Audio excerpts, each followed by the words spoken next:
Guys कैसे हैं आप सब लोग। रीइंकार्नेटेड के एपिसोड 439 के साथ हाजिर हो। तो लास्ट एपिसोड के एंड पे हमने देखा था कि हमारा जुंची जो होता है वो स्वेट से मिलने के लिए उनके फैंक्शन विलेज में आता है। तो वहां पर आने के बाद से पता चलता है कि वो अपनी कॉटेज के अंदर बैठी हुई है और पिछले कई दिनों से वो अपने घर से निकली ही नहीं और अपने रूम के अंदर ही बांधा रोती रहती है। तो हमारा जुंची जो होता है फाइनली उसके रूम के अंदर चला जाता है। जब उसके रूम में जाता है और उसे कहता है कि फेरी तुम कहाँ पर हो, तो वो उसे देखते ही फिर से रोना शुरू कर देती है और कहती है ब्रदर जुंची प्लीज मुझे माफ कर दो। तो वो उसे कहता है कि तुम यहाँ पर मुझसे किस बात की माफी मांग रही हो, मुझे लगता है कि माफी तो मुझे तुमसे मांगनी चाहिए क्योंकि मैं तुम पर बहुत ज्यादा गुस्सा हो गया था। फिर इस बात से और भी ज्यादा रोना शुरू कर देती है और कहती है कि जी आप क्या कह रहे हो, मेरी वजह से आपकी बेटी वुजिन के साथ बहुत ही बुरा हुआ, मेरी वजह से वो बेचारी अब दोबारा कभी कल्टीवेट नहीं कर सकते और बिस्तर के ऊपर पड़ी है। तुम्हारा जुंची उसे कहता है कि तुम्हें और परेशान होने की जरूरत नहीं है, मुझे उसके इसको ठीक करने का एक रास्ता मिल गया है, इसलिए प्लीज यहाँ पर मुझे माफ कर दो कि मैंने तुम्हारे ऊपर इतना ज्यादा गुस्सा किया। तो वो भी इस बात से काफी ज्यादा हैरान होती है और कहती है क्या वाकई में आप यहाँ पर उसको ठीक कर सकते हैं, क्या उसकी परफॉर्म पावर उसे वापस मिल जाएगी। तुम्हारा जुंची उसे कहता है कि हाँ मेरे पास एक बहुत ही अच्छा तरीका है, मेरे पास एक रास्ता है जिससे मैं उसकी एनर्जी को उसे वापस दिला सकता हूं और बिल्कुल पहले जैसी हो जाएगी।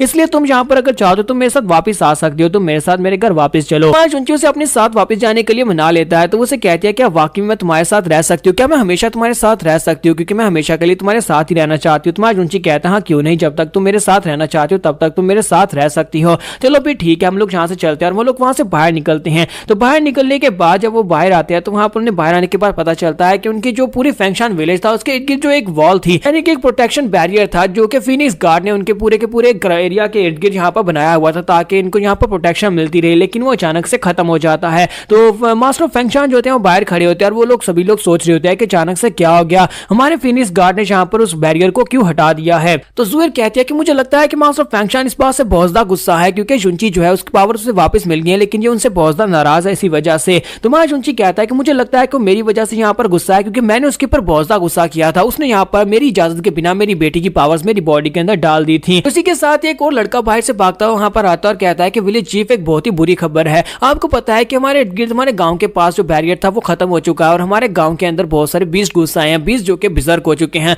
और वो पागलों की तरह यहाँ पर वहां पर अटैक कर रहे हैं। उनका विलेज चीफ जो होता है वो उनसे कहता है क्या बीस्ट ने अटैक कर दिया, वो भी इस वक्त हमें यहाँ पर उनसे फाइट करनी होगी, हमें वापस जाकर उनसे फाइट करनी पड़ेगी। जबकि उसका साथी उसे कहता है कि हमारे बहुत सारे लोग पहले बहुत ही बुरी तरह जख्मी हो चुके हैं क्योंकि वहां पर एक तो नहीं बल्कि बहुत सारे बीस्ट है, सारे के सारे मिस्टीरियस बीस्ट जो है वो पागल हो चुके हैं, पागलों की तरह अटैक कर रहे हैं। विलेज चीफ उसे कहता है कि तो मैं यहाँ पर तुम्हें ऑर्डर देता हूँ जितने भी यंग और जितने भी हेल्दी लोग हैं उन सभी लोगों को कहो कि फाइट के लिए रेडी हो जाए, हम उन सभी मिस्टीरियस बीस्ट को यहाँ पर अपने गांव से बाहर निकालेंगे। अब हमारे ऊपर यहाँ पर फिनिक्स गार्ड का बैरियर नहीं है जो हमें प्रोटेक्शन दे सके, इसी वजह से हमें खुद यहाँ पर फाइट करनी होगी। तुम्हारा जुंची उनसे कहता है कि सर रुको, मुझे लगता है कि तुम्हारा फिनिक्स गार्ड जो है वो मेरी वजह से तुमसे नाराज हुआ है, तो मुझे लगता है कि मुझे यहाँ पर तुम सभी लोगों के लिए कुछ ना कुछ करना चाहिए, मैं यहाँ पर तुम्हारी मदद करूंगा। तो विलेज चीफ उसे कहता है कि इस बात का क्या मतलब है, क्या तुम यहाँ पर फिर से रिस्क लेना चाहते हो जबकि तुम्हें पता है कि तुम्हारे पास कोई भी परफॉर्म पावर नहीं है। तुम्हारा जुंची उसे कहता है कि मैं यहाँ पर तुम्हारे किसी भी गांव वाले को नुकसान पहुंचने नहीं दूंगा, सभी को वापस बुला लो, सभी की प्रोटेक्शन का जिम्मा मेरा है। जबकि विलेज चीफ उसे कहता है कि जीनियर प्लीज इसे यहाँ से लेकर चली जाओ, तुम यहाँ पर से इसे लेकर जाओ क्योंकि इसकी जान बचाना बहुत ज्यादा जरूरी है। जबकि हमारा जुंची इसी के साथ अपनी पावर्स को रिलीज करता है और कहता है कि लगता है कि शायद तुम्हें इस बारे में पता नहीं है कि मेरी पावर्स वापस आ गई हैं। और इसी के साथ हमारा जुंची उसे कहता है कि मैं क्या हो रहा है, और इसी के साथ हमारा जुंची जो होता है वो जल्दी से ऊपर जाता है और जाकर अपनी एनर्जी को रिलीज करता है। उसकी बॉडी के अंदर से बहुत ही तेज व्हाइट कलर की रोशनी निकलती है। उस व्हाइट कलर की रोशनी की वजह से वहां पर जितने बीस्ट जो होते हैं बेजर्क हो चुके होते हैं वो सारे के सारे बीस्ट फिर से नॉर्मल हो जाते हैं। ये देखने के बाद वो सभी लोग बहुत सा हैरान होते हैं और कहते हैं कि ये क्या जुंची की प्रोफाउंड पावर तो वापस आ गई, लेकिन ये किस किस्म की पावर, आज तक हमने यहाँ पर इस कॉन्टिनेंट के ऊपर इस तरह की पावर किसी के पास भी नहीं देखी। तो जुंची वापस आ जाता है। तो चीफ उसे कहता है कि ये कौन सी पावर थी जुंची, आज तुम हो कौन। तुम्हारा जुंची उसे कहता है कि मैं वही हूँ लेकिन मेरी प्रोफाउंड पावर चली गई थी। तुम्हारा जुंची उन लोगों को बताता है कि मुझे लगता है किसी मिस्टीरियस डार्क एनर्जी की वजह से ये सारे के सारे बीस्ट जो थे जो कि नॉर्मल यहीं के रहने वाले बीस्ट थे ये बिजर्क हो गए थे, लेकिन मैंने अपनी व्हाइट एनर्जी के साथ इन सभी लोगों को यहाँ पर प्योर कर दिया जिसकी वजह से अब ये दोबारा इस तरह से मिस्टीरियसली बिहेव नहीं करेंगे, ना ही बिजर्क होने वाले हैं। तो ज्यूर से कहती है कि अगर फ्यूचर में यहाँ पर कोई और बीस्ट आ जाता है जो किसी तरह से बिजर्क होकर हमारे गांव पर अटैक करता है तो फिर हम लोग यहाँ पर क्या करेंगे। जुंची से कहता है कि जितने बीस्ट यहाँ पर मेरी एनर्जी के साथ इफेक्टेड हुए हैं, जिनकी बॉडी के अंदर मेरी एनर्जी चली गई है, वो लोग दोबारा यहाँ पर इस तरह से इफेक्टेड नहीं होने वाले और दोबारा बिजर्क नहीं होंगे। लेकिन साथ ही वो उसे कहती है लेकिन मैं यहाँ पर अपने गांव को लेकर काफी ज्यादा चिंतित हूँ, जब मैं यहाँ पर से चली जाऊंगी और उसके पीछे यहाँ पर कुछ हो गया और फिनिक्स गार्ड भी तो यहाँ पर नहीं है जो कि मैं प्रोटेक्शन दे सके, तो फिर इन सभी गांव वालों का क्या होगा। तुम्हारा जुंची उसकी बात सुनने के बाद कहता है अच्छा ठीक है, मुझे यहाँ पर एक और बात याद आई। और इसी के साथ ही वो अपनी एनर्जी को रिलीज करता है और कहता है कि मैं यहाँ पर तुम्हारे लिए एक बैरियर क्रिएट करता हूँ। तुम्हारा जुंची जो होता है वहां पर ऊपर चला जाता है, ऊपर हवा में जाने के बाद वो एक बैरियर क्रिएट कर देता है जिससे उनके पूरे का पूरा गांव जो होता है उस बैरियर के अंडर आ जाता है और बैरियर जो होता है वो उनके प्रोटेक्शन के लिए होता है। ये देखने के बाद सभी गांव वाले कहते हैं कि ये लड़का यहाँ पर क्या कर रहा है, क्या जुंची यहाँ पर एक बैरियर क्रिएट कर रहा है। तो वो चीफ से पूछते हैं, चीफ क्या ये हमारा नया गार्ड है, क्या ये अब से हमारा नया गार्ड बनने वाला है कि हम लोग आज के बाद इसकी पूजा करेंगे। तो उसके चीफ से कहते हैं कि नहीं, ये गार्ड तो बिल्कुल भी नहीं है, लेकिन इसकी पावर्स गार्ड के जैसी ही है, लेकिन हम लोग इसकी पूजा तो नहीं कर सकते। तुम्हारा जुंची नीचे उतरता है, नीचे आने के बाद से कहता है कि मैंने एक बैरियर क्रिएट कर दिया, हर 200 साल के बाद मैं यहाँ पर आकर इस बैरियर को दोबारा से रिफ्रेश कर दूंगा ताकि ये बना रहे और तुम्हें यहाँ पर कोई भी नुकसान नहीं पहुंचा पाएगा। इसका मतलब यह है कि अगले 200 साल तक तुम और तुम्हारे जितनी भी आने वाली जनरेशन है वो सारी की सारी इस बैरियर की वजह से सेफ रहेंगी, क्योंकि ये बैरियर अपने आप यहाँ पर टिका रहेगा। तो इसी के साथ ही उसे कहते हैं तुम्हारा बहुत बहुत शुक्रिया, अब तुम यहाँ पर से जुएर को लेकर जा सकते हो। तो जुएर से कहते हैं कि हम लोग कहाँ पर जाने वाले हैं। तुम्हारा जुंची से कहता है कि हम लोग यहाँ पर से अपने घर वापस जाएंगे, लेकिन उससे पहले मुझे एक और जगह पर जाना है,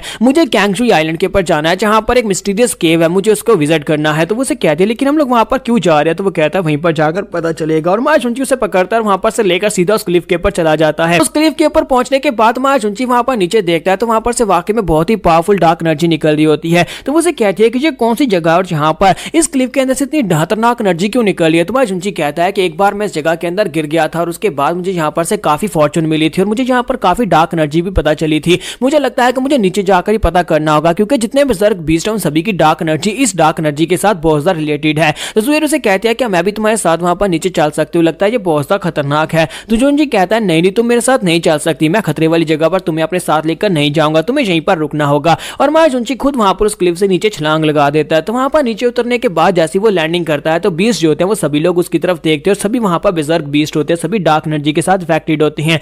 माया जुंची कहता है कि एक लंबे वक्त के बाद मैं यहाँ पर से दोबारा आया हूँ। लास्ट टाइम जब मैं यहाँ पर आया था जहाँ पर से मुझे काफी कुछ मिला था, लेकिन इस बार पिछली बार के मुकाबले में और भी ज्यादा डिमोनिक एनर्जी यहाँ पर से फ्लो कर रही है। और साथ ही माया जुंची वहां पर आगे बढ़ता है जहां पर वहां पर बहुत सारे फ्लावर लगे होते हैं और सारे के सारे फ्लावर्स के बीच से वो आगे बढ़ता है और वहीं पर उसके सामने वो लड़की अपीयर होती है। ये स्पिरिट जो है यहाँ पर इन फ्लावर्स की गार्डियन स्पिरिट है और लास्ट टाइम जब जुंची यहाँ पर आया था तब ये गार्डियन स्पिरिट इसके सामने अपीयर हुई थी। तो जुंची कहता है कि हम लोग यहाँ पर दोबारा मिल रहे हैं और यहीं पर हमारी एपिसोड 439 का एंड हो जाता है और नेक्स्ट एपिसोड में देखेंगे क्या हमारे जुंची को फिर से यहाँ पर से कोई फॉर्चून मिलने वाली है। तो एपिसोड की एक्सप्लेनेशन अच्छी लगी हो तो कमेंट करके जरूर बताइएगा, वीडियो को लाइक करना मत भूलिएगा। Thank you.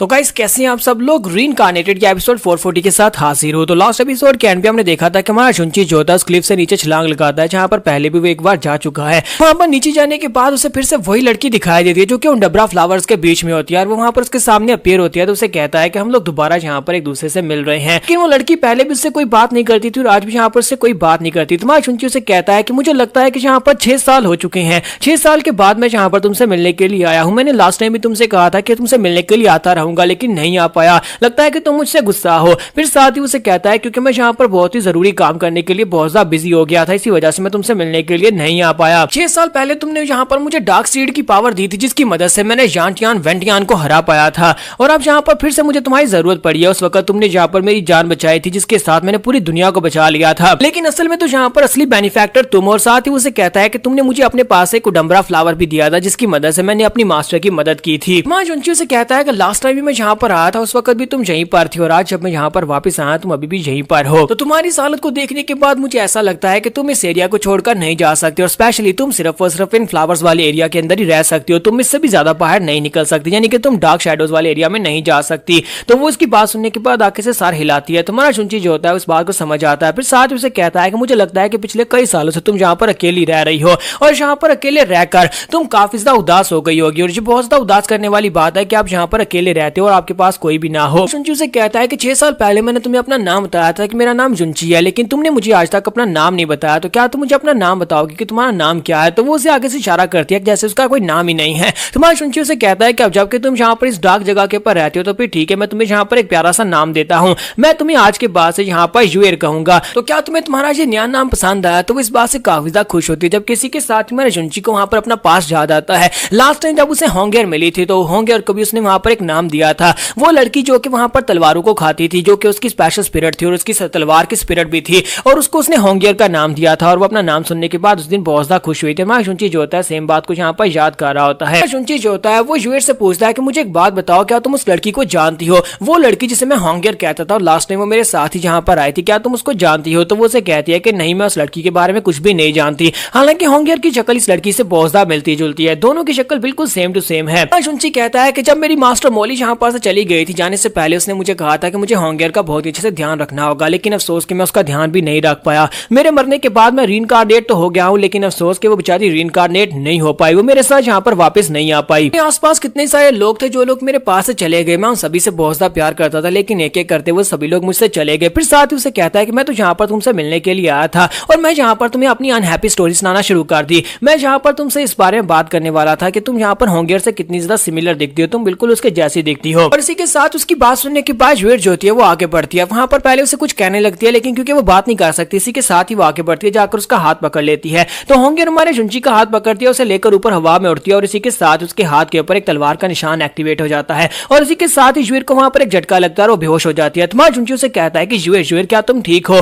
वो उसे वहां पर हिलाने की कोशिश कर रहा था, लेकिन साथ उसके हाथ के ऊपर जो निशान होता है वो अपने निशान की तरफ देखता है कि उसके हाथ के ऊपर जो तलवार का निशान होता है वो एक्टिवेट हो जाता है और चमकना शुरू हो जाता है। तुम्हारा जुंची इस बात से और भी हैरान होता है और कहता है कि मेरे हाथ के ऊपर ये स्वर्ड सील जो है तो होंगियर की स्वर्ड है, ये तो होंगियर की स्वर्ड सील है, लेकिन ये मेरे हाथ के ऊपर निशान कैसे हो सकता है? मुझे तो लगा था कि वो मेरे साथ रीइंकार्नेशन में नहीं आई। और इसी के साथ उसे वहां पर तलवार के अंदर होंगियर दिखाई देती है, जब किसी के साथ हीलिंग भी बाहर निकल आती है और उसे कहती है कि मास्टर मुझे लगता है कि होंगियर बिल्कुल ठीक है, वो रेजरेक्ट हो गई है, यानी कि वो यहाँ पर आपके पास दोबारा से वापस आ गई है। जुंची कहता है मुझे लगता है कि ज्वेट ने यहाँ पर अपनी पावर्स के साथ होंगियर को दोबारा से जिंदा किया, उसे दोबारा से रेजरेक्ट किया है। तो हीलिंग उसे कहती है लेकिन इन दोनों का आपस में क्या ताल्लुक हो सकता है? दोनों की शक्लें बिल्कुल एक जैसी है, दोनों एक दूसरे के साथ मिलती जुलती हैं, मुझे लगता है कि दोनों में कोई ना कोई कनेक्शन जरूर है। साथ ही हीलिंग वहां पर उसे पूछती है कि ये लड़की यहाँ पर से बाहर भी नहीं जा सकती और ऊपर से यहाँ पर इतना ज्यादा डार्क हो रहा क्यों है, ये जगह इतनी ज्यादा खतरनाक क्यों है? साथ ही हीलिंग उसे कहती है कि मास्टर आपके पास यहाँ पर पावर ऑफ लाइट है, पावर ऑफ लाइट होने का मतलब यह है कि आप यहाँ पर डार्क पावर से बहुत ज्यादा ऑपोजिट है, तो फिर आप इस जगह के ऊपर क्या कर रहे हैं? आपको तो यहाँ पर जगह के ऊपर नहीं होना चाहिए। तुम्हारा जुंची उसे कहता है कि लगता है कि तुम्हें यहाँ पर मेरे एक सीक्रेट के बारे में नहीं पता, और साथ ही उसे वहां पर डार्कनेस की पावर दिखाता है और उसे कहता है कि मेरे पास डार्कनेस की पावर भी है। तो हीलिंग कहती है कि आप मास्टर आपके पास यहाँ पर डार्कनेस की पावर है और मुझे यहाँ पर इस बारे में क्यों नहीं पता था? तुम्हारा जुंची उसे कहता है क्योंकि मैंने आज से पहले तुम्हें इस बारे में बताया नहीं, ये एक बहुत ही खतरनाक पावर है, अगर किसी को इस बारे में पता चल गया तो पूरी दुनिया मेरे खिलाफ हो जाएगी, इसी वजह से तुम्हें इस बात को सीक्रेट रखना होगा, किसी को भी इस बारे में पता नहीं चलना चाहिए कि मेरे पास यहाँ पर डार्कनेस की पावर है। मैं चाहता हूँ अगर हम लोग यहाँ पर से वापस कभी गार्ड्स की राम में ड्रैगन गार्ड राम में पहुंच जाए तो वहां पर जाने के बाद तुम शेंजी को भी इस बारे में कुछ भी नहीं बताओगी। तो वो कहती है हाँ क्यों नहीं मास्टर, अब जबकि मैंने यहाँ पर आपको अपना मास्टर मान लिया है तो मैं आपसे वफादार और मैं यहाँ पर आपके राज किसी को भी नहीं बताने वाली, चाहे वो मेरी पुरानी मास्टर ही क्यों ना हो। शुंची से कहता है कि अब जबकि तुमने यहाँ पर मेरे सामने अपनी वफादारी को साबित किया है तो फिर ठीक है, मैं भी यहाँ पर तुमसे दोबारा एक वादा करता हूँ कि मैं तुम्हारी फैमिली, तुम्हारे पूरे रॉयल क्लैन को जिन लोगों ने बर्बाद किया था, मैं इस गार्ड राम को पूरी तरह से बर्बाद कर दूंगा, मैं तुम्हारा बदला लेने में तुम्हारी पूरी तरह से मदद करूंगा। शुंची से कहता है कि जिससे तुम नफरत करती हो अब आज के बाद उससे मैं भी नफरत करता हूँ। तो हीलिंग उसे कहते हैं कि मास्टर आपका बहुत बहुत शुक्रिया, और इसी के साथ ही यूर को फिर से वहां पर होश आ जाती है। तुम्हारा शुंची आगे बढ़ता है और उसे कहता है कि यूर तुम्हें होश आ गई, बताओ यहाँ पर हुआ क्या था? और इसी के साथ ही यूर जो होती है वहां पर हवा में उड़ना स्टार्ट करती है और उसके सामने उठकर खड़ी हो जाती है। तुम्हारा शुंची उसे कहता है कि तुम्हारा बहुत बहुत शुक्रिया होंगियर को वापस लेकर आने के लिए, मुझे लगता है कि तुम्हारा होंगियर के साथ कोई ना कोई ताल्लुक जरूर है, तुम उसे जानती हो। शुंची उसे कहता है कि मुझे लगता है कि तुम इस वक्त बहुत ज्यादा कमजोर हो, हमें इस बारे में बता नहीं पाओगी, लेकिन इस बार मैं तुमसे यहाँ पर से वादा करके जाऊंगा कि मैं दोबारा तुमसे मिलने के लिए जरूर आऊंगा। उम्मीद करता हूँ कि मैं 1 महीने के बाद तुमसे यहाँ पर दोबारा मिलने के लिए आता रहूं ताकि तुम यहाँ पर बिल्कुल अकेली ना हो। फिलहाल के लिए मुझे यहाँ पर से वापस जाना होगा। और इसी के साथ ही वो जाने लगता है तो वो उसका पल्लू पकड़ती है और उसे वहीं पर रोक लेती है। तुम्हारा शुंची उसे कहता है घबराने की जरूरत नहीं है, मैं वादा करके जाऊंगा कि अगली बार मैं बहुत ही जल्दी तुमसे मिलने के लिए आऊंगा। साथ ही वो हीलिंग से कहता है कि हीलिंग हमारे जाने का वक्त हो गया, और वो दोनों वहां पर से बाहर निकल आते हैं। जबकि यहीं पर से next scene dragon guard Ram का दिखाया जाता है, जहां पर ड्रैगन क्वीन जो होती है उसका बेटा उससे पूछता है मदर क्या हमारी ड्रैगन रेस दुनिया की सबसे पावरफुल ड्रैगन रेस है, यानी सबसे पावरफुल रेस है? तो उसकी मॉम से बताती है कि हम ड्रैगन जो है बहुत ज्यादा सेक्रेट हैं, हमारे ड्रैगन्स के ब्लड लाइन जो है जो बाकी की सभी जितनी ब्लड लाइन उनमें से सबसे ज्यादा पावरफुल है, इसी वजह से सभी लोग यहाँ पर हमें गार्ड की तरह मानते हैं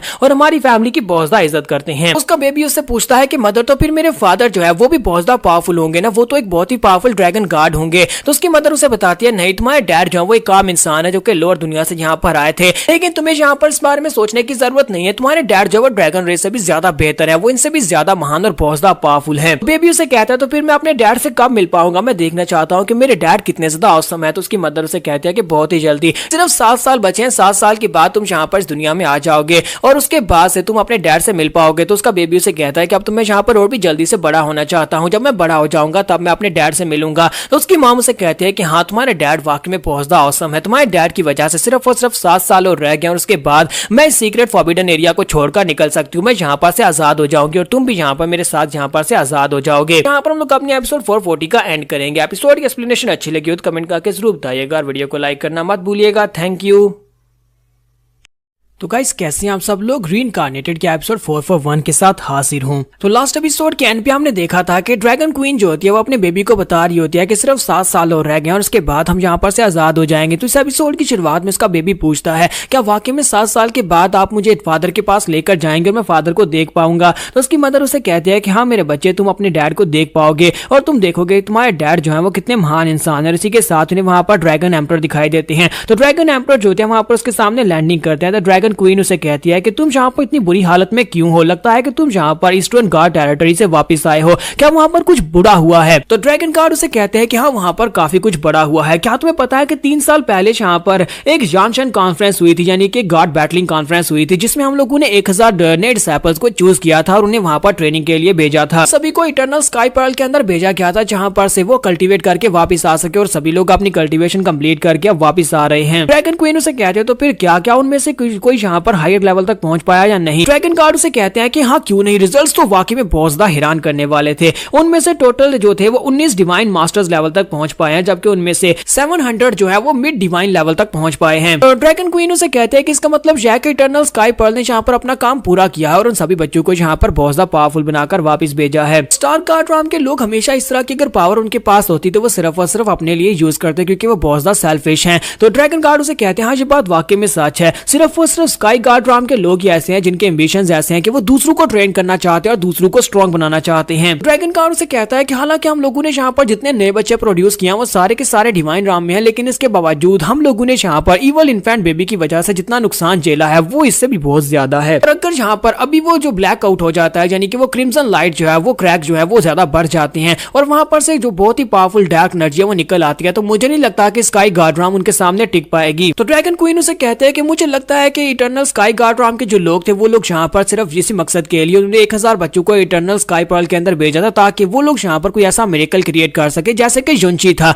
युनची की तरह कोई बहुत ही पावरफुल इंसान वहां पर से निकल आया और उनको यहाँ पर इस कैटास्ट्रोफी से बचा सके। ड्रैगन गार्ड उसे कहता है कि हाँ तुमने बिल्कुल ठीक कहा, लेकिन अब तो युनची भी मर चुका है। तो वो उसे कहते हैं कि मुझे ये बताओ कि जिन लोगों ने वहां पर कल्टीवेट किया है क्या उनमें से कोई ऐसा है जिसकी कल्टीवेशन लेवल युनची से भी ज्यादा हायर हो। तो ड्रैगन गार्ड उसे कहते हैं कि हाँ उन डिसाइपल्स में से एक डिसाइपल ऐसा है जो कि इस वक्त गार्ड राम के 7th लेवल पर है। तो ये बात सुनने के बाद ड्रैगन क्वीन भी काफी ज्यादा हैरान होती है और कहती है क्या 7th लेवल पर ऐसा कैसे हो सकता है। ड्रैगन गार्ड उसे कहता है कि हाँ मैं भी ये बात सुनने के बाद काफी ज्यादा हैरान हुआ था, पिछले 3000 साल से यहाँ पर कोई भी 7th लेवल तक नहीं पहुंच पाया, लेकिन इस बार यहाँ पर एक डिसाइपल ऐसा है जो कि 7th लेवल तक पहुंच पाया है। ड्रैगन गार्ड उसे कहता है कि लास्ट टाइम जब मैं उस गार्ड कॉन्फ्रेंस को देखने के लिए गया था उस कंपटीशन के दौरान मास्टर टियानशान ने मुझसे एक बात की थी। मास्टर ने कहा था कि इस बार जितने भी टैलेंट्स पैदा हुए हैं वो सारे के सारे इस कैलेमिटी को रोकने के लिए पैदा हुए हैं। ये किस्मत का खेल है कि यहाँ पर वो क्रैक्स जो है बढ़ते जा रहे हैं और साथ ही हमारे पास कुछ टैलेंटेड जीनियस आ रहे हैं जो कि उसको रोकने के काबिल हैं। तो ड्रैगन क्वीन उसे कहती है कि हाँ मुझे लगता है कि ये बात तो वाकई में सच है, ये सारे के सारे बच्चे जो हैं ये उसी कैलेमिटी के रिस्पॉन्स में यहाँ पे इतने स्ट्रॉन्ग बनते जा रहे हैं।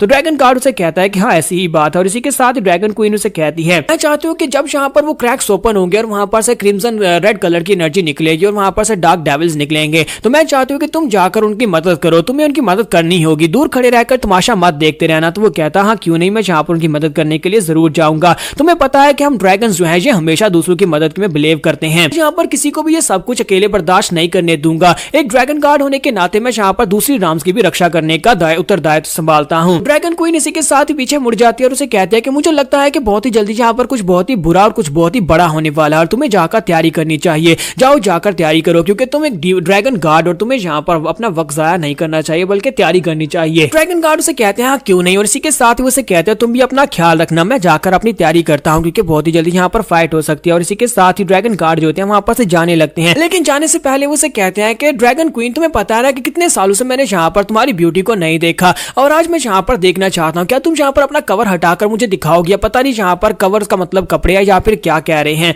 ड्रैगन क्वीन उसे कहते हैं कि तुम्हें अच्छी तरह से पता है कि जब वक्त सही आएगा उस वक्त मैं तुम्हें ये सब कुछ दिखाऊंगी, लेकिन अभी फिलहाल के लिए वक्त ठीक नहीं है। तो ड्रैगन गार्ड इसी के साथ पीछे की तरफ मुड़ जाता और कहता है कि तुम हमेशा ऐसा ही करती है और इसी के साथ ही उसे कहता है ठीक है मैं यहाँ पर से जा रहा हूँ, अपना ध्यान रखना। लेकिन जैसे ही वो जाने लगता है इसी के साथ ही ड्रैगन किंग को वहां पर एक प्रेजेंस महसूस होती है। तो वो गुस्से के साथ चिल्लाकर कहते हैं कि यहाँ पर कौन है, तुम्हारे अलावा यहाँ पर कौन है। तो शैनजी उसे कहते हैं कि तुम यहाँ पर किसकी बात कर रहे हो, मेरे अलावा तो यहाँ पर कोई भी नहीं है। इसी के साथ ही ड्रैगन किंग वहां पर नीचे उतर आते हैं और उसे कहते हैं कि मुझे यहाँ पर किसी दूसरे का ऑरा महसूस हुआ है, किसकी इतनी हिम्मत हुई जो यहाँ पर इस फॉरबिडन एरिया के अंदर आया है जहाँ पर मेरी ड्रैगन क्वीन रहती है। आखिर कौन ऐसा जो यहाँ पर आकर रह सकता है, मैं उसे ढूंढूंगा और उसके बाद उसे तब तक मारूंगा जब तक कि उसकी सारी की सारी रीइंकार्नेशंस भी पूरी नहीं हो जाती। ये बात सुनने के बाद ड्रैगन क्वीन उसे कहती है कि तुम्हें यहाँ पर आसपास देखने की जरूरत नहीं है। अच्छा ठीक है, मैं यहाँ पर तुमसे इस बात को नहीं छुपाऊंगी, असल में जिसे तुम ढूंढ रहे हो वो यहाँ पर है, असल में मेरे पेट में एक बच्चा है। तो ये बात सुनने के बाद ड्रैगन गार्ड बहुत ज्यादा गुस्सा होता है और चिल्लाकर उसे कहता है कि इस बात का क्या मतलब है। ड्रैगन क्वीन उसे कहती है कि तुमने यहाँ पर जिसकी ब्रेथ को महसूस किया वो एक बच्चे की ब्रेथ है,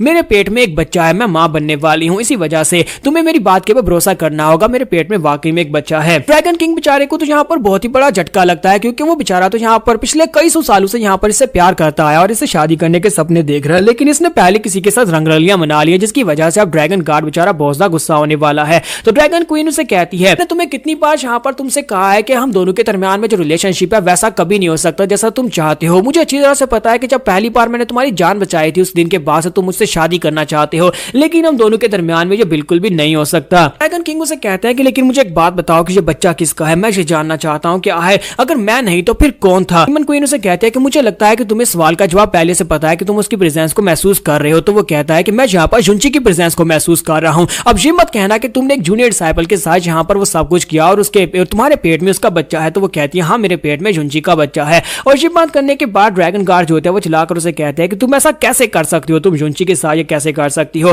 तो ड्रैगन क्वीन उसे कहती है कि मेरी बात ध्यान से सुनो, मैंने तुमसे पहले भी कहा था कि मैं जो कुछ भी करती हूँ सब में तुम्हारा कोई अमल दखल नहीं है, मैं जो भी करना चाहती हूँ अपनी मर्जी से करती हूँ और मैं यहाँ पर पिछले 3 लाख साल से सिर्फ और सिर्फ इस फॉरबिडन जगह में तुम्हारी वजह से फंसी हुई हूँ। 3 लाख साल में तुमने यहाँ पर बहुत कुछ अचीव किया, तुम एक ड्रैगन गार्ड बन चुके हो, लेकिन तुम्हारा दिमाग तो देखो इस वक्त किस तरह से काम कर रहा है। तुम यहाँ पर मेरे बारे में इस तरह कैसे सोच सकते हो, चाहे यहाँ पर 3 लाख साल चाहे यहाँ पर 50 लाख साल ही क्यों ना गुजर जाएं, लेकिन मैं यहाँ पर तुमसे पहले भी कह चुकी हूँ कि तुम मेरे बारे में गलत सोचते हो, मैं कभी भी तुम्हारी नहीं हो सकती और ना ही कभी तुमसे शादी करूंगी। फिर तुम यहाँ पर मेरे बारे में इस तरह की सोच रखकर क्यों बैठे हो कि मैं किसी दूसरे के साथ ये सब कुछ नहीं कर सकती। डीमन किंग उसे कहता है कि मैं यहाँ पर इस बात को समझता हूँ, मैं समझता हूँ पिछले 3 लाख साल से कभी मैंने तुम्हारे साथ कोई जबरदस्ती करने की कोशिश नहीं की क्योंकि मुझे पता है कि मैं तुम्हें डिजर्व नहीं करता और ना ही यहाँ पर इस दुनिया का कोई और मर्द तुम्हें डिजर्व करता है। लेकिन चुंची वो तो सिर्फ और सिर्फ एक जूनियर डिसाइपल है, मेरे मुकाबले में वो बहुत ज्यादा छोटा है, हालांकि वो तुम्हारे मुकाबले में बहुत ज्यादा छोटा है, फिर तुमने उसे क्यों चूज किया। ड्रैगन क्वीन उसे कहते हैं कि मैं पहले भी यहाँ पर तुम्हें ये बात बता चुकी हूँ कि जो भी मैं चाहती हूँ उस हिसाब से तुम्हारा कोई ताल्लुक नहीं है, मैं किसके साथ क्या करती हूँ इससे तुम्हारा कोई ताल्लुक नहीं है। इस बात से ड्रैगन किंग काफी ज्यादा गुस्सा होता है और उसे कहते हैं कि दुनिया की नजर में तुम ड्रैगन क्वीन हो, मैंने यहाँ पर दुनिया को बता रखा है कि ड्रैगन क्वीन फॉरबिडन जोन में है और तुम यहाँ पर किसी दूसरे के साथ अपना मुंह काला करवा लो, तो क्या तुम्हें लगता है कि अगर दुनिया को इस बारे में पता चला तो मेरी कितनी ज्यादा इंसल्ट होने वाली है। और इस बात से वो काफी ज्यादा गुस्सा होते हैं और गुस्से की वजह से उनको समझ नहीं आ रही होती कि वो वहां पर क्या कर रहे हैं, उनकी पावर्स रिलीज होती हैं। ड्रैगन क्वीन भी वहां पर आगे से गुस्सा हो जाती है और पीछे की तरफ मुड़ जाती है और उसे कहती है कि मुझे तुमसे और कुछ भी बहस नहीं करनी, जहां से चले जाओ और दोबारा कभी यहाँ पर अपनी शक्ल मत दिखाना, तुम्हें यहाँ पर आने की जरूरत नहीं है। जैसे ड्रैगन क्वीन उसे ये बात करती है तो इसी बात से ड्रैगन किंग जो होते हैं बहुत ज्यादा गुस्सा हो जाते हैं। जब वो गुस्सा हो जाते हैं तो वो आगे बढ़ते हैं और उसके पेट के ऊपर एक जबरदस्त पंच दे मारते हैं क्योंकि वो ड्रैगन गार्ड है, इसी वजह से उनका पंच काफी ज्यादा पावरफुल होता है। तो इसी के साथ ही शैनजी वहीं पर ग्राउंड के ऊपर गिर जाती है, उस बेचारी के मुंह से ब्लड बह रहा होता है और उसके गिरने के बाद ड्रैगन किंग को समझ आती है कि उन्होंने यहाँ पर कोई गलती कर दी। वो कहते हैं ये मैंने क्या कर दिया, ये मैंने नहीं किया, मैंने कुछ नहीं किया। फिर साथ ही वो भागते हुए आगे बढ़ते हैं और उसे कहते हैं क्या तुम ठीक हो। लेकिन शैनजी जो होती है वो अपने पेट के ऊपर हाथ रखती है और अपने बेबी को बुला रही होती है और उसे कहती है बेटा क्या तुम ठीक हो बेटा। यहाँ पर अपनी सब लोग रीइंकार्नेटेड के एपिसोड 442 के साथ हाजिर हो। तो लास्ट एपिसोड के एंड पे हमने देखा था ड्रैगन गार्ड बहुत ज्यादा गुस्सा हो जाते हैं जब उन्हें पता चलता है कि उनकी जो क्वीन है उसके पेट के अंदर जुंजी का बच्चा है, तो वो उसके ऊपर अटैक कर देते हैं जिससे क्वीन वहीं पर गिर जाती है। फिर साथ ही उसे कहता है कि मेरा वो मतलब नहीं था, मैं यहाँ पर तुम्हें मारना नहीं चाहता था।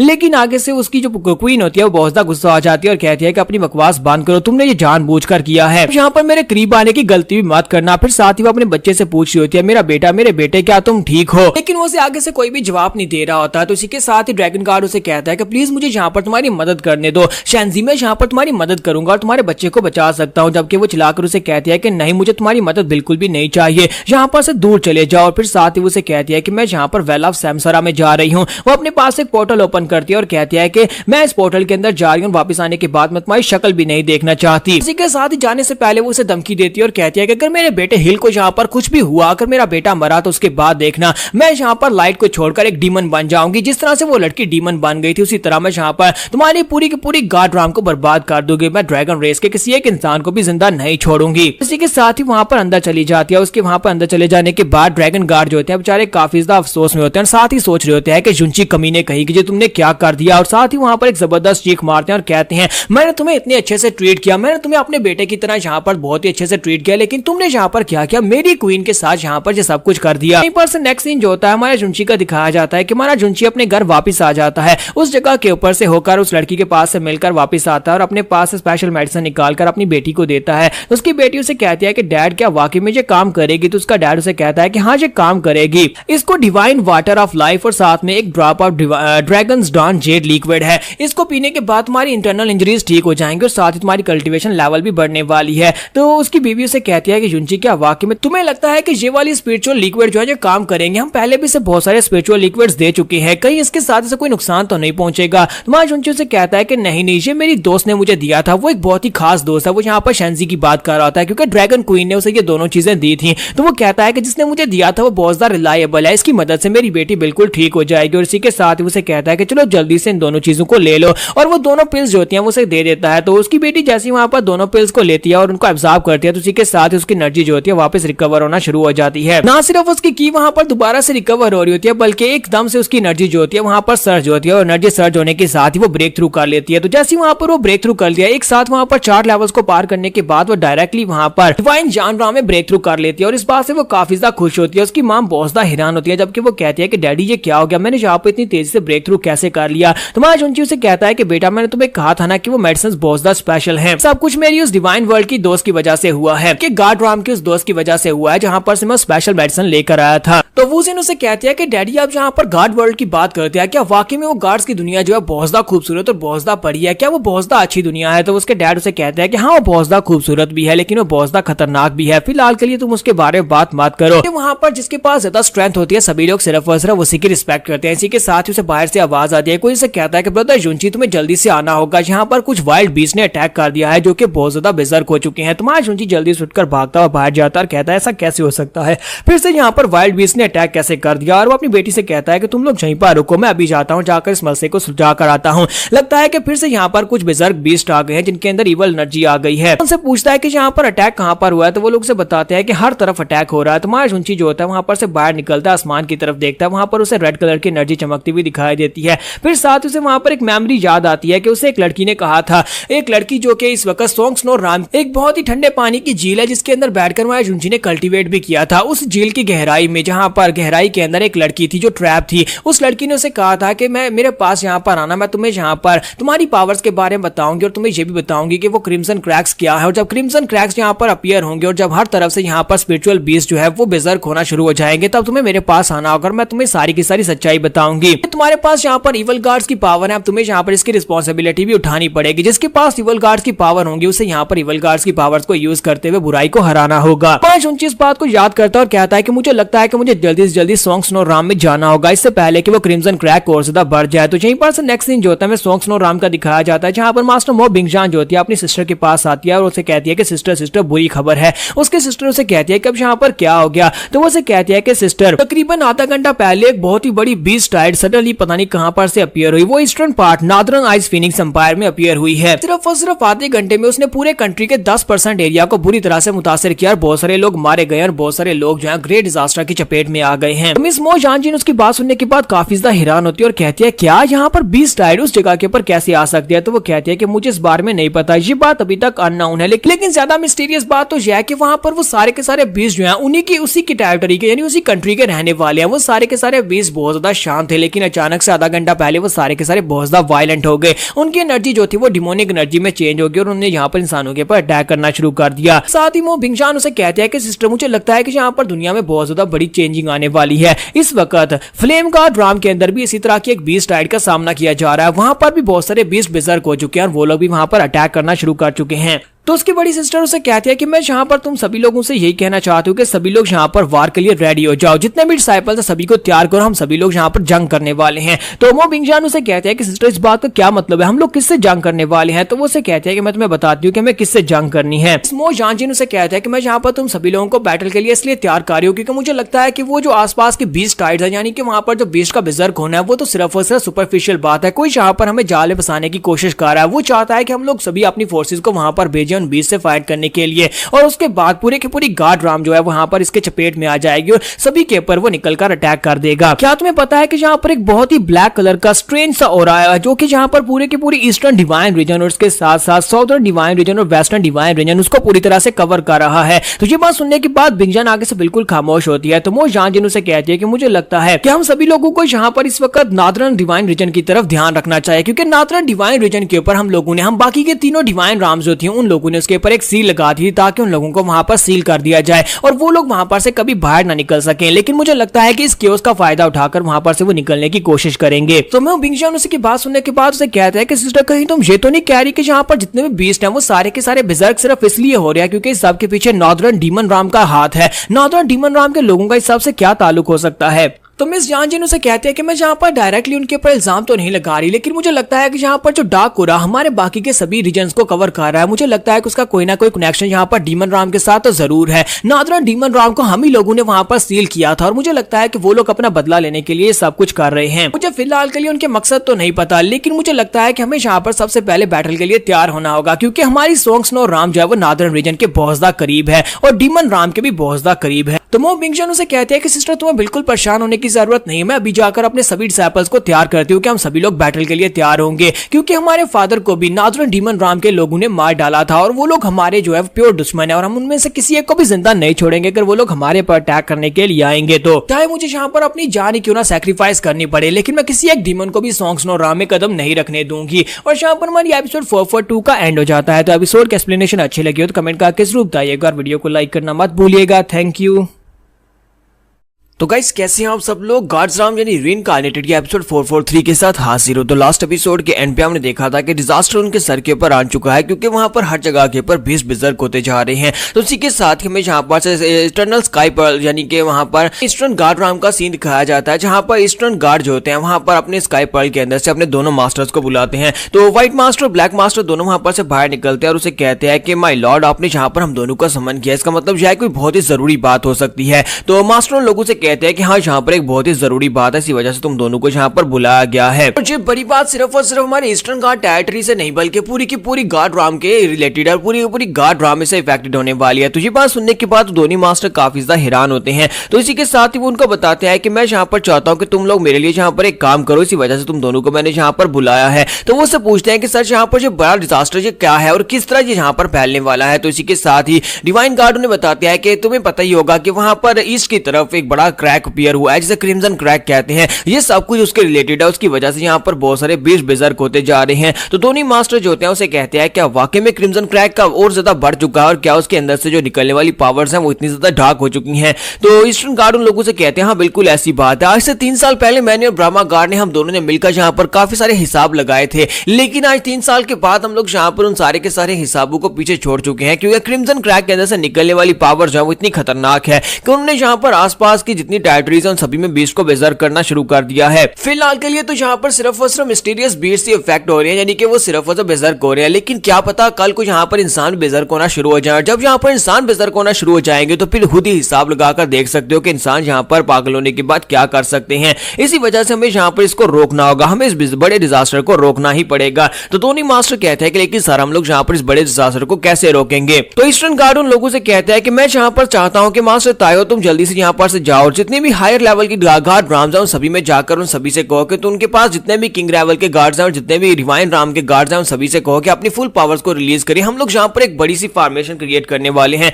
एक बड़ी 3 डायमेंशनल फॉर्मेशन, जिसकी मदद से हम लोग यहाँ पर पूरी की पूरी ईस्टर्न गार्ड राम के साथ साथ पूरी की पूरी गार्ड राम को सेव कर सकते हैं। तो व्हाइट मास्टर उसकी बात सुनने के बाद कहते हैं माय लॉर्ड आप यहाँ पर ये चाहते हैं कि हम लोग एक बड़ी डायमेंशनल फॉर्मेशन बनाए, लेकिन उस फॉर्मेशन में तो हमारे पिछले कई सौ सालों की कल्टीवेशन जाया हो जाएगी। तो डिवाइन गार्ड उसे कहते हैं कि मुझे पता है कि जहाँ पर हमारी बहुत सारी कल्टीवेशन जाया होने वाली है, लेकिन हमें जहाँ पर चेक करना ही होगा। अगर हमें जिंदा रहना है तो जिंदा रहने के लिए चेक करना ही पड़ेगा, हर किसी को सैक्रिफाइस देना पड़ेगा ताकि जहाँ पर डायमेंशनल अरे फॉर्मेशन बनाकर हम लोग अपने आप को बचा सके। ये मेरा ऑर्डर है, तुम्हें अभी जहाँ पर से जाना होगा। तो वो कहता है जी माय लॉर्ड, मैं जहाँ पर आपके ऑर्डर को पूरा करूंगा, मैं अभी चाहता हूँ। और इसी के साथ ही व्हाइट मास्टर वहां पर से निकल जाता है। तो उसके वहां पर चले जाने के बाद डिवाइन मास्टर जो होते हैं वहां पर उनकी हालत काफी खराब होती है। तो ब्लैक मास्टर कोई आगे बढ़ते हैं और उसे कहते हैं कि माय लॉर्ड आपको क्या हुआ। तो वो उसे कहते हैं कि लास्ट टाइम हम लोग जहां पर इवल बेबी से फाइट कर रहे थे, वो इवल बेबी वाली लड़की जो थी उसकी पावर्स बहुत ज्यादा ट्रेमेंडस थी, जिसकी वजह से हमें बहुत ही बुरी तरह से ब्लो पड़ा है, जिसकी वजह से मैं अभी तक जहां पर रिकवर नहीं कर पा रहा। तो मास्टर कोई उसे कहते हैं कि माय लॉर्ड मेरे लिए जहां पर क्या ऑर्डर्स है, मैं आपके लिए जहां पर क्या कर सकता हूं।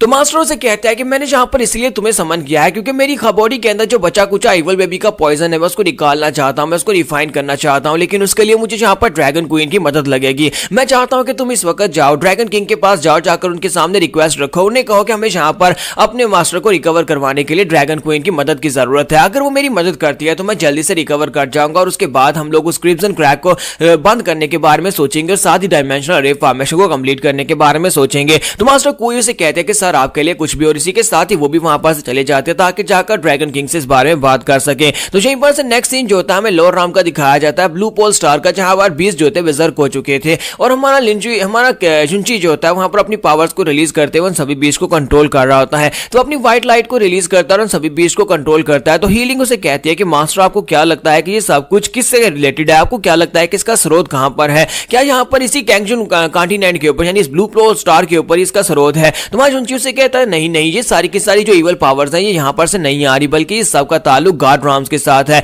तो हीलिंग कहती है लेकिन मास्टर गार्ड राम के साथ इसका ताल्लुक कैसे हो सकता है। तो वहां जुंची से बताता है कि एक बार मुझे गार्डिस ने इस बारे में बताया था कि ये जितने भी इवल पावर्स हैं ये सारी की सारी उस क्रिम्सन क्रैक के अंदर से निकल आ रही हैं जो कि ईस्टर्न डिवाइन के उस वॉल के ऊपर पड़ा था। मुझे इसको रोकना है तो फिर मुझे गार्ड राम में जाना ही होगा। तो हीलिंग उसे कहती है क्या आप वहां पर क्यों जाएंगे, आपके वहां पर जाने से क्या होगा। तुम्हारा जुंची उसे कहता है कि ये सवालों के जवाब तो मुझे वहीं पर मिलने वाले हैं, क्योंकि अगर मैं वहां पर नहीं यार मैंने इसको नहीं रोका तो मैं जहां पर उसके बाद इन सभी बीस्ट को कंट्रोल नहीं कर पाऊंगा। अभी फिलहाल के लिए तो मैं इन सभी बीस्ट को अपनी लाइट से कंट्रोल कर लेता हूं, जब इंसान यहाँ पर बिजर्क होना शुरू हो जाएंगे तो फिर मेरे लिए भी मुश्किल हो जाएगा। तो हीलिंग उसे कहती है लेकिन मास्टर आपने कहा था कि आप डिवाइन राम में तब तक वापस नहीं जाएंगे जब तक आपका पॉइजनस पर्ल कंप्लीटली रिकवर नहीं हो जाता, और अपने पॉइजनस पर्ल की मदद से आप यहाँ पर गार्ड्स को पॉइजनाइट नहीं कर सकते, लेकिन अभी आप वहां पर जाएंगे तो आप बहुत खतरे में रहेंगे। तो जुंची उसे कहता हाँ मुझे पता है कि यहाँ पर ऐसी बात है, लेकिन मुझे वहां पर जाना ही पड़ेगा। मेरे पास इवल गार्ड की पावर्स है और इवल गार्ड की पावर्स का मतलब यह है कि मेरे पास उसकी लेगेसी और मेरे पास उसका मिशन है, मुझे उसके मिशन को पूरा करना होगा, मुझे इस दुनिया को क्रिम्सन क्रैक से बचाना होगा।